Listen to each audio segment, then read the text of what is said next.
Hi guys, Dean from Barrow Buddies here. Today's video is literally on all you customers out there that have purchased one of my swivel wheel kits, whether it's gone back 2 years, the very original ones that push into the back leg, whether you got the fixed crossbar version, or whether you got the new brand new adjustable Pro GLS version with the punch proof wheels. This applies to all of you. It's just a quick video on maintenance and servicing your kit so it goes on for many years to come. At the end of the day, all you're going to need for this instruction is a pot of multi-purpose grease. Don't have to be a big one like this, but if so, Screwfix do them for a few pound. But even you can get little sachets, etc. So you're going to need some multi-purpose grease. You're going to need a Stanley knife, and you're going to need 2 cable ties. Cable ties, you're better off buying a pack. Screwfix do a pack of 100, and just bear with me, the size of these black cable ties from Screwfix are 300mm long by 4.5mm wide. You get 100 in a pack and it's about £3, so it's worth just buying them so you can use them around the house, and obviously once a year you can use a couple out of the bag.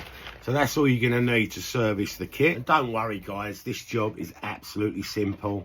Anyone can do it. It's nothing hard, nothing to worry about. It's literally something that you've got to do. If you've just bought your swivel wheel kit and it's under, say, 6 months old or whatever, you don't even need to do this. I mean, if you've had a slight problem, I've never heard of any of that have. I mean, you can always do this just to make it work that little bit more, you know, better for you, just so everything swivels and is easy to go. Because the bit we're talking about, and another question I get asked quite a lot, obviously this is the new Pro adjustable one, which comes out, as you can see, and the ones that's got them and they're going out now, you'll know about this. A lot of people ask me about this cable tie here. This is got to stay on it when you get it. It doesn't restrict the way it turns. It's because under here we've got 26 ball bearings in like a bearing race that runs round, which gives it that nice smooth swivel motion, and it don't buckle up like some of the competitors out there have tried to copy my design, because I've been doing these over 2 years and the big companies are doing it now, and they're using off the shelf Chinese ones, which is just a bit of mild steel on a bolt, and obviously it's not going to last, it's not going to have the strength, and you haven't got the ball bearings which gives you the smooth turning, which stops that like a shopping trolley effect of the wheel buckling up when you use it. Not only that, these are deliberately made out of galvanized steel. The reason that being, the swivel part is, obviously the sides are not, they're mild steel 2mm thick, so they're double the thickness of what your barrel is anyway. But this part of the swivel wheel is galvanized thick steel, and they've been cut down and had the bits added on just to make them even stronger. The reason this part is galvanized is because we go out in all weather conditions, and this is the part that is going to rust. So with galvanized steel, it can't rust. Or you might think, oh, it's green. It is silver galvo before it's powder coated green, believe me, this part. So that being galvo, this part is never going to rust. This is the part that spins with the stainless ball bearings. Like I said, you've got 26 ball bearings in here, so it ain't some pony outfit. It's a nice bit of quality kit in there. And like I say, the oppositions have no ball bearings. They just have like a running bolt that spins around on an inferior side mechanism, which is not strong enough. Because if we're going, these days we go out with 100 kilos plus, well, some of us do, and obviously you're banging down curbs or over banks or over bracken. So much pressure goes on this kit. That's why it's deliberately designed like this. When I first made them and I tried off the shelf swivel wheels that you can just buy, they do not work. They're not strong enough. They're made of mild steel. In the winter, you're going to leave it so many years and it will all rust up round here, because normal mild steel rust, you can't be off it. As soon as that paint gets chipped, something that spins is always going to wear the paint out round near the top. That's where you're going to get the weather corrosion inside, and as soon as that starts corroding with rust, your swivel wheels are not going to work. So that is why at Barrow Buddies here we use the best. We use a nice galvo swivel wheel unit with 26 ball bearings inside.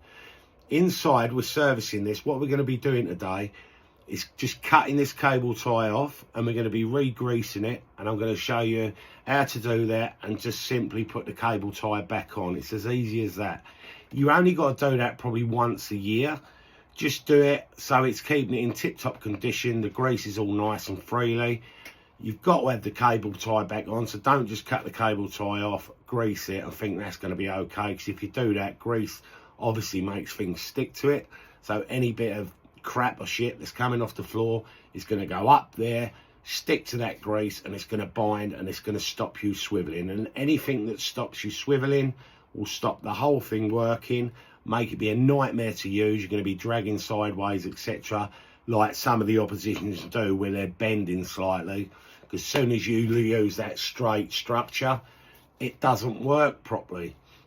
So it's going to be just a basic video. I mean, that is the only servicing I would say that you will have to do on your barra, and maybe with the new adjustable type where it slides into the crossbar with your new leg when you get it, put a little dab of that multi-purpose grease inside, because that bit is mould still where they go in, even though they're double the thickness, so even if they do rust a bit, they're still going to take a beating for years to come. Put a tiny bit of grease in there, just keeps movement. Don't go over the top with the grease inside, because I know you've got a big eye bolt on there which you can lock it off, which stops it going in and out, but if you've put a huge amount of grease, that could hinder the way it holds and bites, and you don't want it sliding out in use. It won't, because the eye bolt you can get a lot of purchase, but it's literally just when inside the hole, a little bit on your finger, little dab round, move in and out a couple of times on this part, and that bit's done. So without further ado, I'm going to show you how to take this off, re-grease it, put it back together so that you're ready for the winter and everything's in ship-shape condition. Basically, the first port of call, like we said before, get your Stanley knife, you've got your wheel unit, you see where the cable tie is. The first port of call is we've got to get the old cable tie off. Be careful with your fingers when you're doing this. Make sure you've got a sharp blade. And that's basically it. You're cutting that cable tie off. As you can see, this one has been, I don't know if you can see that on camera, greased up all the way round. But literally, all you got to do is, I will show you and put a bit more on. Get your grease pot. It's time to get dirty. Just get it in there. Make sure that seam all the way round, I mean this one's been done, but you get the idea, is all the way round, and you can't see any of the ball bearings because they're all covered in grease. So do a complete 360 circle on it, grease it all the way round, then go over. I'll just wipe my hands a second, get the grease off, get yourself the cable tie like we talked about. Just literally go round, make sure you're in the groove, put your new cable tie, give it a little nip. Don't go too tight, really. Don't go too tight with the cable tie, because obviously if you go too tight, you're going to restrict the swivel and you're going to put too much pressure on it, and it's not going to swivel as freely as you want it to. As you notice, when you put the cable tie in, you've got this little flappy overhang bit. Literally, get your Stanley, watch your fingers again, slice it off, get rid of the excess. We don't want no rubbish on it. Make sure that this bit you can move with your fingers, then you know you ain't gone too tight, because there's a bit of movement now. But you will still want it fairly tight so that no dirt, grit or water is going to get into that ball bearings part at all. When you've done that, obviously wipe off the excess grease, because you don't want it going on your car or wherever you're putting, or on your fingers. So give it a clean up, get an old rag, clean her up, and then basically, if you've got the adjustable one, you can do it like this. If you haven't, then it doesn't matter, you can do it on the crossbar upside down and do it. With this one, the best way to do it is spin it like the old football clicks and just get it without whacking the bench. And just spin it round, making sure all that grease is running around them bearings lovely, smooth, it's not making no weird noises. Basically, that's it.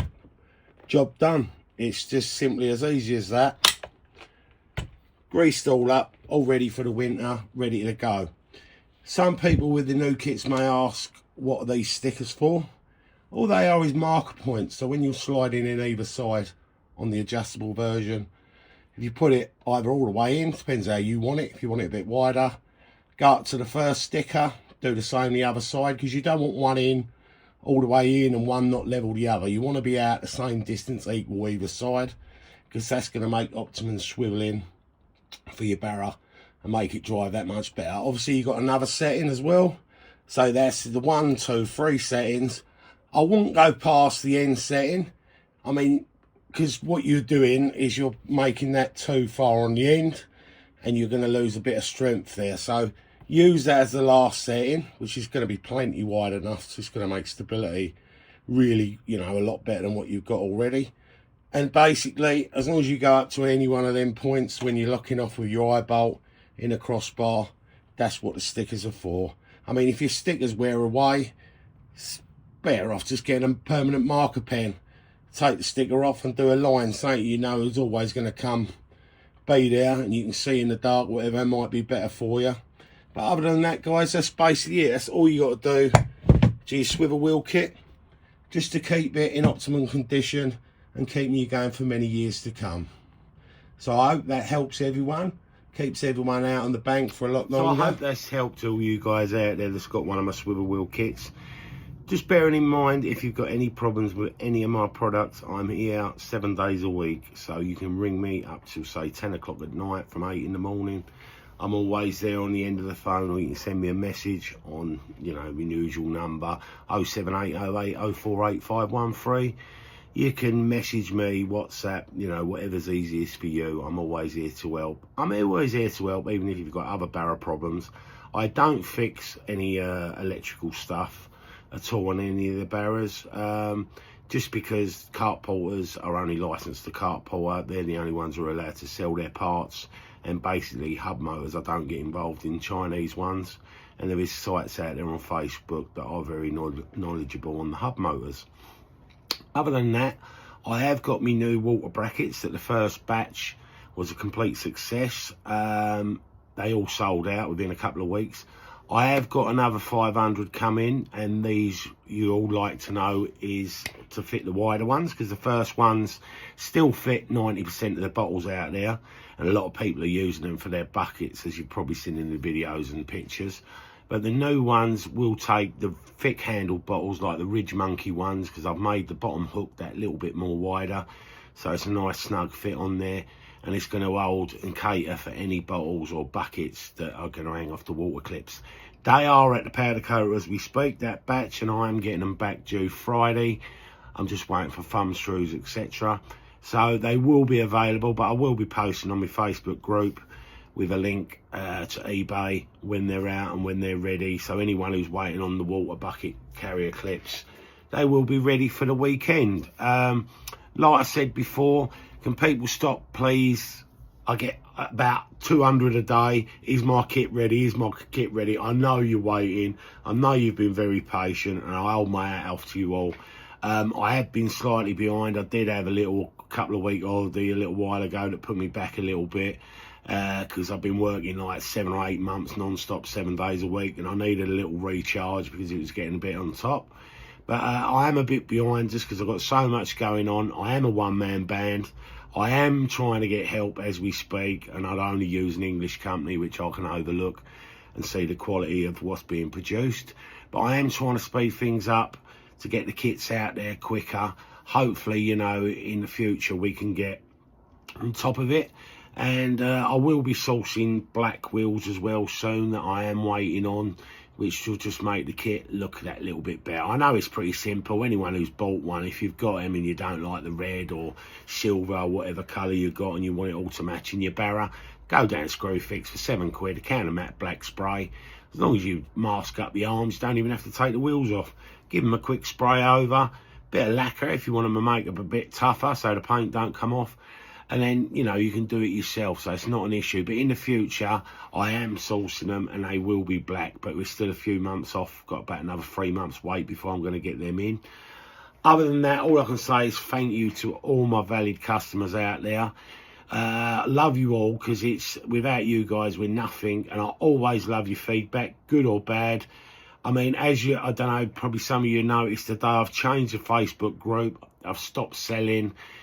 Letting people sell bits and bobs, fishing related. I used to let it go, just like, because I thought it helped the community, but a lot of you guys didn't want that. They just want to come onto my site and look at the parts to do with Barra Buddies, because too true, like you all said, there is thousands of selling sites out there. So anyone who wants to post, I'm afraid, if it's not one of my products, I won't let you post. I will, you know, evaluate points if it's to do with bits on your Barra that, you know, we find really important and everyone needs to know about, and I will let the odd post slip. But other than that, it will be totally from now just Barra Buddies products, Barra Buddies review. I mean, everyone's welcome to put any video review or, you know, photos or posts with your own comments of what you thought on the Barra. I love all that. It's brilliant to hear your feedback. And I love, you know, a lot of you who couldn't fish, and now that were disabled, you know, it's helping you out tremendously. And it's getting you back out there on the bank, because at the end of the day, that's what it's all about, you know, doing the passionate thing we all love, getting out there, spending some quality time, when sometimes, you know, mental health can be bad and people can be bad, you know, down and out.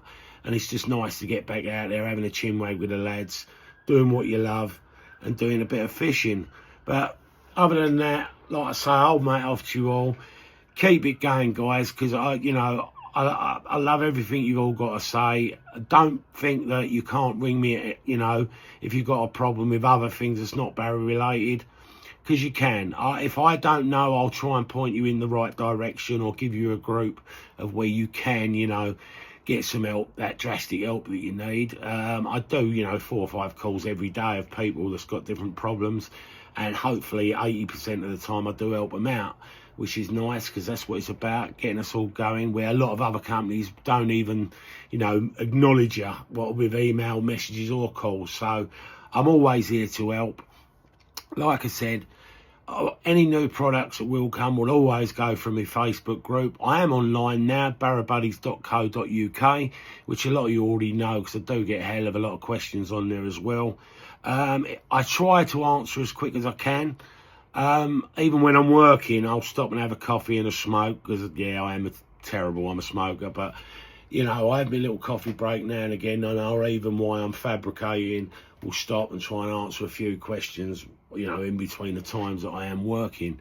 Other than that, always go through my Facebook, like I just said.